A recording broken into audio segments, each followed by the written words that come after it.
என்னுடைய பார்ட்னரை எனக்கு ரொம்பவுமே பிடிக்கும். அவங்கள பிடிச்சதுனால தான் என்னுடைய பார்ட்னராவே அவங்கள நான் சூஸ் பண்ணேன். பட் ரீசன்ட் டேஸ்ல நான் என்னுடைய பார்ட்னரால மன உளைச்சலுக்கு ஆளாகிறேன்.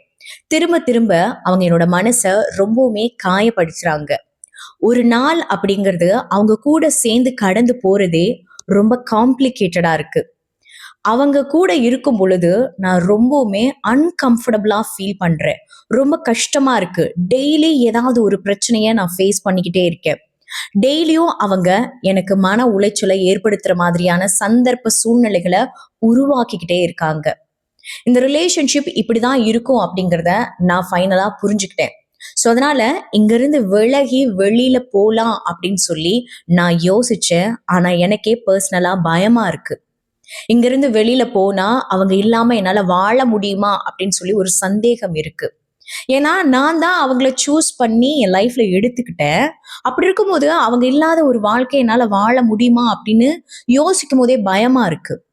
இன்னொரு பக்கம் ஓகே ஃபைன் அப்படின்னு சொல்லிட்டு தைரியத்தை உருவாக்கிக்கிட்டு இந்த இடத்துல இருந்து மூவ் ஆன் பண்ணலாம் அப்படின்னு சொல்லி யோசிக்கும் போது என் பார்ட்னர் அவங்களே என்ன சொல்றாங்க அப்படின்னா, நானா இருக்க போய் தான் உன் கூட என்னால வாழ முடியுது. அதுவே நான் இல்லாம வேற யாராவது இந்த இடத்துல உன்னோட பார்ட்னரா இருந்தாங்கன்னா கண்டிப்பா அவங்களால உன் கூட டிராவல் பண்ணவே முடியாது. பிகாஸ் நீ அவ்வளோ காம்ப்ளிகேட்டடான பொண்ணு, அவ்வளோ காம்ப்ளிகேட்டடான பையன். ஸோ அதனால நானா இருக்கும் உன் கூட வாழ்ந்துகிட்டு இருக்கேன், மற்றவங்களா இருந்தா வாழ முடியாது அப்படின்னு சொல்லி என் மேலேயே பிளேம் பண்றாங்க. ஒரு பீரியட்ல எனக்குமே அது நம்பகத்தன்மையா தான் இருக்கு. பிகாஸ் ஒருவேளை நான் தான் காம்ப்ளிகேட்டடா, நான் தான் டாக்ஸிக்கா இருக்கணும் அப்படின்னு சொல்லி எனக்கே செல்ஃப் டவுட் வந்துடுது. அப்புறம் இன்னொரு பக்கம் ஆமா நமக்கு வெளி உலகமே தெரியாது. இங்கிருந்து விலகி வெளியில போய் நம்மளால என்ன சாதிக்க முடியும்? ஆல்மோஸ்ட் 40 வருஷம் வாழ்ந்துட்டோம். இதுக்கப்புறமா இங்கேயே இருந்துப்போம் அப்படின்னு சொல்லி அவங்க டெய்லியும் திட்டுறாங்க. டெய்லியும் என்ன காயப்படுத்துறாங்க. பயங்கரமா எமோஷனலா என்ன பிளேம் பண்றாங்க. எல்லாத்தையும் தாங்கிக்கிட்டு இங்கேயே இருந்துடலாம் அப்படின்னு சொல்லி முடிவே பண்ணிட்டேன்.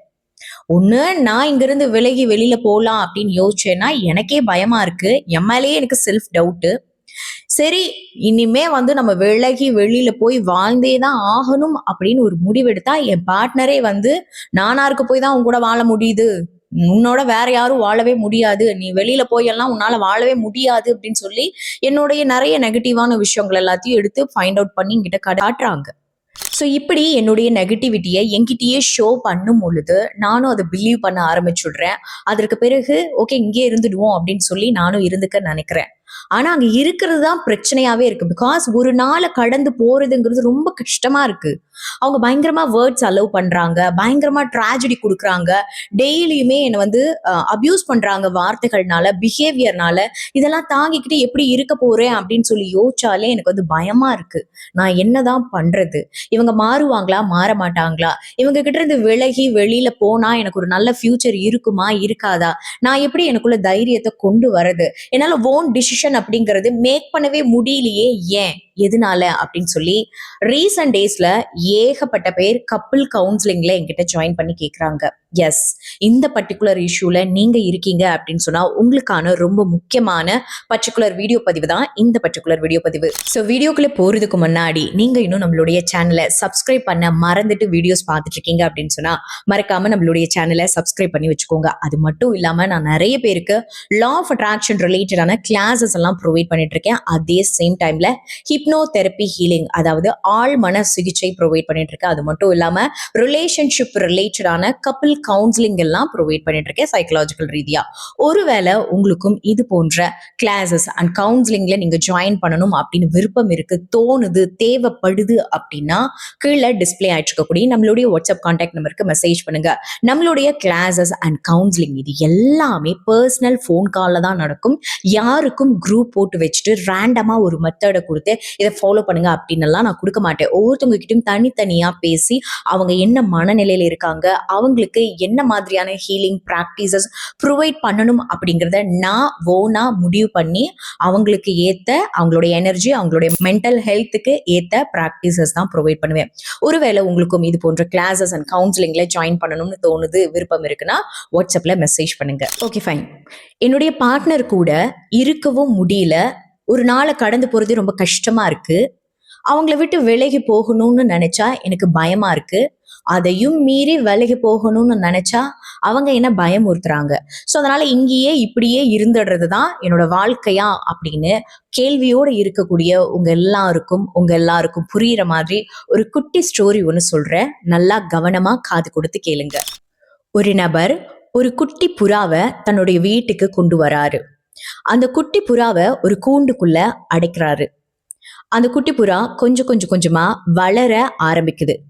ஓகே, வளருது இந்த புறா அப்படின்னு சொல்லி இந்த நபர் கவனிக்கிறாரு. ஸோ இது வளர்ந்துருச்சு அப்படின்னு சொன்னா நம்மளை விட்டு போயிடுமோ அப்படிங்கிற பயத்துல அவர் என்ன செய்யறாரு அப்படின்னு சொன்னா, அது ராத்திரியில தூங்கும் பொழுது அந்த புறாவுடைய இறகுகளை கொஞ்சம் கொஞ்சம் கொஞ்சமா டெய்லியும் கட் பண்ணி எடுத்துடுறாரு. ஸோ புறாவும் கொஞ்சம் கொஞ்சம் கொஞ்சமா வளர ஆரம்பிக்குது. டெய்லியும் அது வளர்றதை இவர் பார்த்துக்கிட்டே வராரு. கூண்டுக்குள்ளேயே அதை அடைச்சும் வச்சிருக்காரு. டெய்லியும் ராத்திரியில அதனுடைய இறகுகளை வெட்டிக்கிட்டே வராரு. ஸோ இப்படி இருக்கவே அந்த புறாக்கு அடிக்கடி ஒரு விஷயத்த ஃபீட் பண்றாரு. என்ன அப்படின்னு சொன்னா, நீ கூண்டுக்குள்ள இருக்கிறது தான் சேஃப். நீ வெளியில போன அப்படின்னா உனக்கு சேஃப் இல்லை. உன்னை ஏதாவது அடிச்சு சாப்பிட்டுரும், உன்னை யாராவது புடிச்சிட்டு போயிருவாங்க அப்படின்னு சொல்லி பயமுறுத்தியே வளர்க்குறாரு. அது மட்டும் இல்லாம, உன்னை நான் வெளியில விட்டேன் அப்படின்னு சொன்னா உன்னால பறக்க கூட முடியாது. மத்த பறவைகள் எல்லாம் பாரு, அவங்களா பறக்குறாங்க, அதனால அவங்க சேஃப் ஜோன்ல இருக்கிறாங்க. ஆனா உன்னால பறக்க கூட முடியாது. அப்போ உன்னாலேயே தற்காத்துக்கவே முடியாது. அப்போ நீ இங்க இருக்கிறது தான் சேஃப். நான் தான் உன்னை சேஃபா பாத்துக்க முடியும். அதனாலதான் நான் உன்னை இந்த கூண்டுக்குள்ள வச்சு சேஃபா வளர்த்துக்கிட்டு இருக்கேன் அப்படின்னு சொல்லி அடிக்கடி அதுகிட்ட காதுல ஃபீட் பண்ணிக்கிட்டே இருக்காரு. ஸோ இப்படியே போயிட்டு இருக்கும் பொழுது ஒரு நாள் அந்த புறா கேக்குது, இல்ல என்னால பறக்க முடியும், என்னால முடியும்னு நான் நினைக்கிறேன், என்னை பறக்க விட்டு தான் பாருங்களேன் அப்படின்னு சொல்லி கேக்குது. ஓ அப்படியா அப்படின்னு சொல்லிட்டு அந்த நபர் என்ன பண்றாருன்னா, வெளியில எடுத்து பார்க்கலாம் அப்படின்னு சொல்லி அலோவ் பண்றாரு. அந்த புறாவும் ட்ரை பண்ணுது. ஒண்ணுக்கு பல முறை ட்ரை பண்ணுது. பட் அதனால பறக்கவே முடியல. உடனே இந்த நபர் சிரிச்சுக்கிட்டே, பாத்தியா, நான் அதனாலதான் உன்னை தூக்கிட்டே வந்தேன்.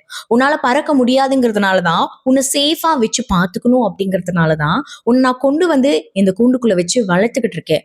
வெளியில இருந்து உன்னை எந்த ஆபத்தும் தொட்டுடக்கூடாது. அதே மாதிரி நீ வெளியில தெரியாம போய் அங்க போய் யாராவது உன்னை எடுத்து சாப்பிடக்கூடாதுங்கிறதுக்காக தான் நான் வளர்த்துக்கிட்டு இருக்கேன். புரியுதா அப்படின்னு சொல்லி அந்த புறாட்ட கேட்கவே புறாவும் அதை அக்செப்ட் பண்ணிக்க ஆரம்பிக்குது. ஸோ ஃபைனலி ஒரு நாள் புறாவுடைய அந்த கூண்டு ஓப்பன்ல தான் இருக்கு. அதனுடைய டோர் ஓப்பன்ல தான் இருக்கு.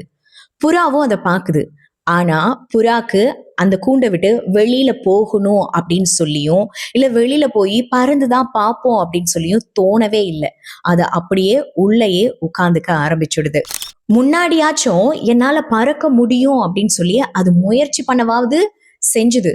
ஆனா இப்போ தன்னால பறக்க முடியுமா அப்படின்னு சொல்லி வெளியில போய் செக் பண்ணி தான் பார்ப்போமே அப்படின்னு கூட அது எந்த முயற்சியும் பண்ணல. அதனுடைய முயற்சிகளை ஸ்டாப் பண்ணிக்குது. ஸோ இப்போ இந்த இடத்துல என்ன நடக்குதுன்னு நல்லா யோசிச்சு பாருங்க. எஸ், இதை தான் நாங்கள் சைக்கலாஜிக்கலா லேர்ன்ட் ஹெல்ப்லெஸ்னஸ் அப்படின்னு சொல்லுவோம். அதாவது கற்றல் இயலாமை. உங்க எல்லாருக்கும் புரியிற மாதிரி ஒன் லைனர்ல சொல்லணும் அப்படின்னு சொன்னா, ஒரு மனுஷனுடைய பவர், அப்படி ஒரு பவரே இல்லை அப்படிங்கிறத அந்த மனுஷனே ஃபீல் பண்ண வைக்கிறது. அதுவும் அடுத்தவங்களுடைய இன்ஃப்ளூயன்ஸ்னால நான் பவரே இல்லாதவன், நான் பவர்லெஸ்னஸ்ல இருக்கேன் அப்படின்னு உணர வைக்கிறது. ஒவ்வொரு மனுஷனுக்குமே ஏதாவது ஒரு பவர் அப்படின்னு ஒண்ணு இருக்கும் இல்லையா?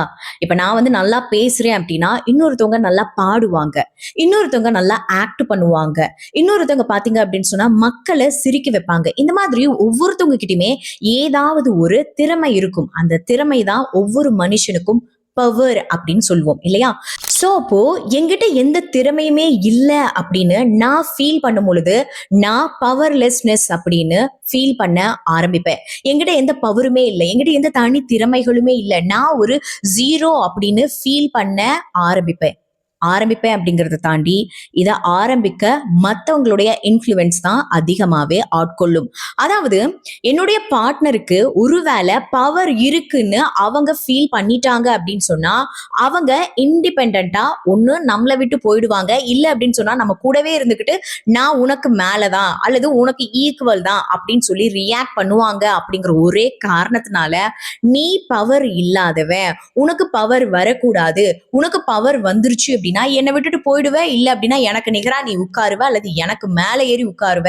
சோ அதனால உனக்கு நான் பவரையே கொடுக்க மாட்டேன் அப்படின்னு சொல்லி ஸ்டார்டிங்ல இருந்தே கட் பண்ணி விடுறதுதான் சைக்கலாஜிக்கலா லேர்ன்டு ஹெல்ப்லெஸ்னஸ் அப்படின்னு சொல்றோம். சோ இந்த லேர்ன்டு ஹெல்ப்லெஸ்னஸ்ல முதல்ல கை வைக்கக்கூடிய ஒரே விஷயம் என்ன அப்படின்னு சொன்னா பவர்லெஸ்னஸ். இந்த பவர்லெஸ்னஸ் உருவாச்சு அப்படின்னாலே ஒரு மனுஷனுக்கு செல்ஃப் டவுட் வந்துடும். அந்த பறவை, அந்த புறா பார்த்தோம் இல்லையா, அந்த புறா மாதிரி நாளைக்கு கூண்டு ஓப்பனாவே இருந்துச்சுனாலும் எந்த முயற்சியும் செய்ய தோணாது.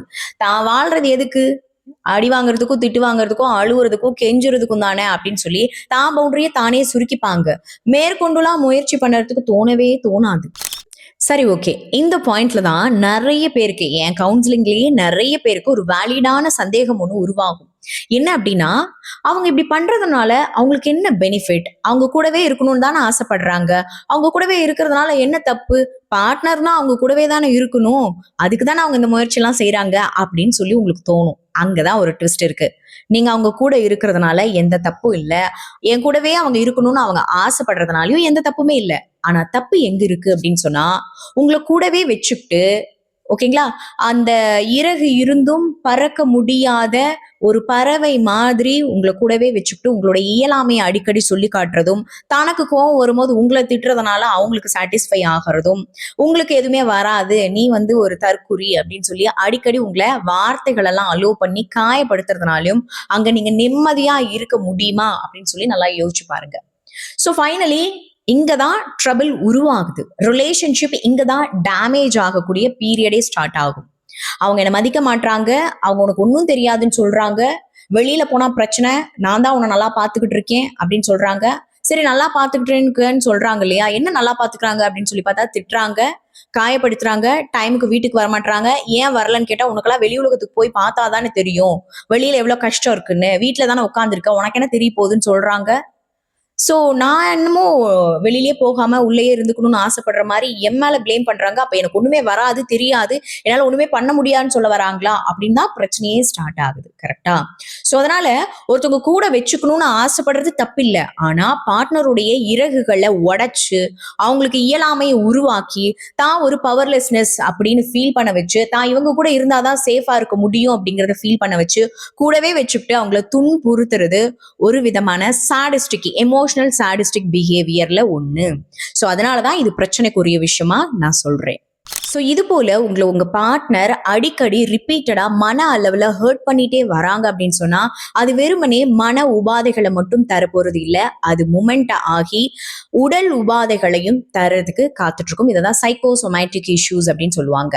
அதாவது மன ரீதியா எமோஷன்ஸ், டிப்ரெஷன் இது ரிப்பீட்டடா உருவாக அது அப்படியே உடல் உபாதைகளா மாறும். சோ அதனாலதான் நிறைய ஹவுஸ் ஒய்ஃப், ஆண்களை விட பெண்கள் தான் இதுல பாதிக்கப்படுறாங்க. ஏன்னா காலாகாலமா அவங்க தான் பாதிக்கப்படுறாங்க. ஸோ அதனால மென்ஷன் பண்ணி சொல்ல வேண்டிய அவசியம் இருக்கு. ஸோ அதனால ரிப்பீட்டடா அவங்க சஃபர் ஆயிட்டே இருக்கிறதுனால பாத்தீங்கன்னா அவங்களுக்கு சீக்கிரமாவே சுகர் வந்துடும், சீக்கிரமாவே அவங்களுக்கு பாத்தீங்கன்னா பிபி அதிகமாயிடும், சீக்கிரமாவே நிறைய உடல் உபாதைகள், நெக் பெயின் அது இதுன்னு கிரியேட் ஆயிட்டே இருக்கும். ஸோ ஒன்னு ரெடி பண்ணிட்டாங்கன்னா இன்னொன்னு ஆரம்பிச்சுக்கும், இன்னொன்னு ரெடி பண்ணாங்கன்னா இன்னொன்னு ஆரம்பிச்சுக்கும். ஸோ இப்படியே வருஷ கணக்கா உடம்பு சரியில்லாமையே இருப்பாங்க. சோ அதனால நல்லா புரிஞ்சுக்கோங்க, ஒரு பெண் வீட்டுல ஹெல்தியா இருந்தா மட்டும்தான் அந்த குடும்பத்துல சந்தோஷம் நிலையானதா இருக்கும். அந்த பெண்ணுடைய இறகுகளை வெட்டி நீ இப்படிதான் இவ்வளவுதான் அப்படின்னு சொல்றதுனால அந்த பெண் பாத்தீங்கன்னா சஃபர் ஆவாங்க. அவங்க சஃபர் ஆகுறதுனால உங்களாலதான் ஒழுங்கா வாழ முடியாது. ஏன்னா ஒரு பெண் வீட்டுல நல்லா இல்லைன்னா நீங்களும் சேர்ந்துதான் சஃபர் ஆவீங்க. சோ அதனால அவங்கள அப்ரிஷியேட் பண்ண கத்துக்கோங்க. இந்த வீடியோ ஒருவேளை ஒரு பெண் பார்த்துட்டு இருக்கீங்க அப்படின்னு சொன்னா உங்களுடைய கணவருக்கு, உங்களுடைய பார்ட்னருக்கு ஷேர் பண்ணுங்க. ஒருவேளை உண்மையிலேயே ஒரு பொண்ணுடைய வளர்ச்சிக்கும் ஒரு பொண்ணுடைய சுதந்திரத்துக்கும் அவங்க துணையா இருக்கணும்னு நினைக்கிறாங்கன்னா இந்த வீடியோக்கு பிறகு உங்களை அப்ரிஷியேட் பண்ண கத்துப்பாங்க. உடனே ஓ, நான் அந்த பறவைக்கு இறகு வெட்டின மாதிரி என்ன சொல்லிட்டீங்களா, நான் என்னவோ அவங்களை பிடிச்சி வச்சிருக்க மாதிரி அப்படின்னு நீங்க நினைக்காதீங்க. அதாவது உங்களால வேலைக்கு போக முடியாது, உங்க வைஃபால வேலைக்கு போக முடியாது, அதை பண்ண முடியாது, இதை பண்ண முடியாது, இப்படியெல்லாம் நீங்க யோசிக்கிறதுக்கு பதிலா வீட்லயே அவங்க ஒர்க் பண்ணிட்டு தான் இருக்காங்க. கரெக்டுங்களா? சோ அவங்கள அப்ரிஷியேட் பண்ணுங்க, அவங்களுக்கு ஃபர்ஸ்ட் ப்ரியாரிட்டிஸ் கொடுங்க, அவங்களுடைய வார்த்தைகளை லிசன் பண்ணுங்க. அவங்க பெருசா வேற எதையுமே எதிர்பார்க்கல, அவங்கள அப்ரிஷியேட் பண்றது அவங்களுக்கு ரொம்ப தேவை. அவங்களுக்கு கிடைக்கிற அந்த அப்ரிசியேஷனை வச்சுதான் அவங்க அடுத்த நாள் காலையில இயர்லியா எழுந்திருக்க முடியும். அவங்க தெம்பா இருக்கணும் அப்படின்னு சொன்னா நீங்க அவங்களுக்கு வார்த்தைகள் மூலமாவது ப்ரையாரிட்டிஸ் கொடுக்க வேண்டியது ரொம்பவுமே அவசியம். ஸோ இந்த கான்செப்ட் உங்க எல்லாருக்கும் புரிஞ்சிருக்கும், உங்க எல்லாருக்கும் ரீச் ஆயிருக்கும் அப்படின்னு நான் நம்புறேன். வேற ஏதாவது டவுட் இருக்கு அப்படின்னு சொன்னா கீழே கமெண்ட் பாக்ஸ்ல எங்கிட்ட கேளுங்க, அல்லது எங்கிட்ட பர்சனலா லைஃப் கோச்சிங் எடுத்துக்கணும், அல்லது லா ஆஃப் அட்ராக்ஷன் ரிலேட்டடான classes, relationship attract, money attract, job attract, இது போன்ற கிளாஸஸ்ல ஜாயின் பண்ணணும் உங்களுக்கு தோணுது, விருப்பம் இருக்கு அப்படின்னு சொன்னா கீழே டிஸ்பிளே ஆயிட்டு இருக்கக்கூடிய நம்மளுடைய வாட்ஸ்அப் கான்டாக்ட் நம்பருக்கு மெசேஜ் பண்ணுங்க. அது மட்டும் இல்லாம நான் 2 புத்தகங்கள் எழுதியிருக்கேன். ஒன்னு பேராற்றலின் பிறப்பிடம், மற்றொன்று உறக்கத்தின் உளவியல். இந்த 2 புத்தகங்களையும் நீங்க வாங்கி படிக்கணும் அப்படின்னு நினைக்கிறீங்கன்னா புத்தகம் பிளிப்கார்ட், அமேசான், ஓஷன் பிரஸ் அப்படிங்கிற 3 தளங்கள்ல அவைலபிள் இருந்ததுக்கு விருப்பம் இருக்கு அப்படின்னு சொன்னா புத்தகத்தை வாங்கி படிச்சுட்டு உங்களுடைய கமெண்ட்ஸ் எங்கிட்ட ஷேர் பண்ணுங்க. புத்தகத்துடைய லிங்க் பாத்தீங்க அப்படின்னா கீழே ப்ராடக்ட்ஸ்ல வந்து ஆட் பண்ணியிருக்கேன். ஸோ கிளிக் பண்ணி பை பண்ணி வாங்கி படிங்க. தேங்க்யூ.